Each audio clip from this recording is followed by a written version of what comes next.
I just had my 10x mentorship with Brandon Dawson. I'm Maria, and here are my 18 lessons learned on today's topic, the waterline. When is the time to hire someone? Lesson 1. Question. I am working by myself. When will I know that it is time to hire someone? Lesson 2. Answer. Brandon says, okay, so here's the rule of thumb. When you have generated enough passive income. So a lot of people that start their businesses, they just pay themselves all the money and they never learned to actually sell. So in all my businesses, I put myself on a salary. So when I started Audigy, based on the salary I had when I sold my last company, I was making $600,000 a year. So I set myself up on a $50,000 a year salary in the first year. I ran Audigy, and I did not pay it to me because Audigy didn't have the profits or that I wanted to invest it in my team, but I accrued for it. So in the year 2, year 3, and year 4, it paid me a little bit every quarter. I got my first year back because I deserve to get paid, at least my salary. Lesson 3. Brandon continues, but in year 10, when we were making $6 million a year, I didn't pay myself more than $600,000 in salary. I paid myself my pro rata share of whatever profit distribution I was going to take out of the business. Lesson 4. Brandon says, when you have enough money that you can go afford to hire 2 people for at least 90 days to 6 months on your payroll without it taking away the money you're paying for yourself, that's when you hire 2 people. You don't even hire 1. Lesson 5. Now, you have enough money that you can screw up because you lose one of them in your first 60 days. Or if you're brave enough to hang on to it because you're like, oh, I don't know, I'm so scared to fire my first employee. Lesson 6. So the idea is you now set a goal that these 2 people need to generate enough resources within the organization that once you bring them onto the payroll and you're not freaking out because you got 90 days to 6 months of cash that you've allocated to pay the staff. And you tell them, I've allocated this money to pay you. I need to get a return on this investment. Lesson 7. How do I know if I'm getting a return on the investment on my team? Answer. Brandon says, easy. If you've been able to allocate, let's say you're making $250,000 a year, and you're able to put away $100,000 over 6 months. So you're paying yourself $150,000 depending on your cost structure. But you put enough money away, you need to know that those people should be accelerating your ability to put more money away. Lesson 8. If those people are diminishing your ability to put more money away, so think about it.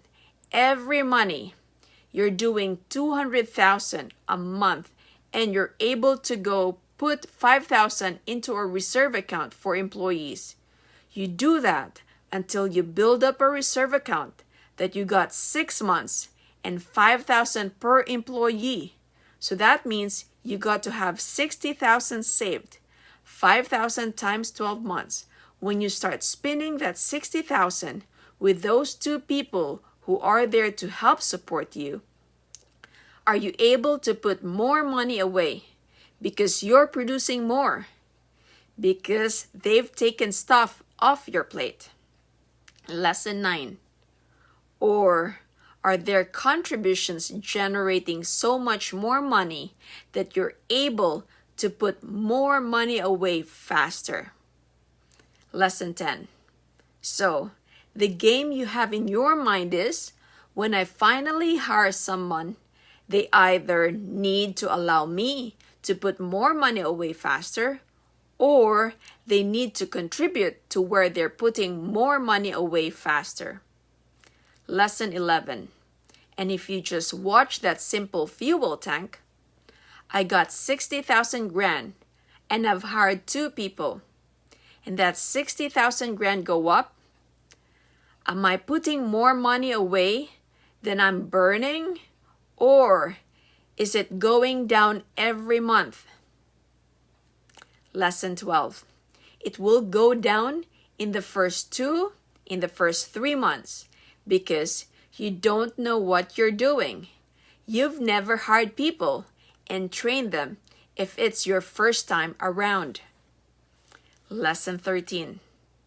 But if it goes all the way, you're screwed. You're gonna give it to them anyway. You now no longer make any money. Lesson 14. So the way I went about it is, it's a fuel tank. I call it the waterline. If you are a boat, where's the waterline? Lesson 15. When you add people, either you should be more productive, which can put more money away, or they need to be more productive, which means they can put more money away. Lesson 16. It's okay to tread water for the first 3 or 4 or 5 months while you're trying to learn how to hire and how to train and how to onboard and get more out of people. But if you're going down every month, doing it means you're not being productive and they are not being productive. And there's only way that ends. It ends with a sunken boat. Lesson 17. So see how simple it is? If you find you're like, when do I hire? When I have reserves that I can pay people for up to 3 to 6 months. Lesson 18. How do I know if hiring those people have made me more productive?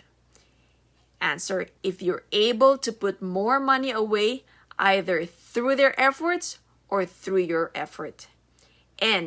Or at least treading water for a few months. So those are my lessons learned. I hope you learned something.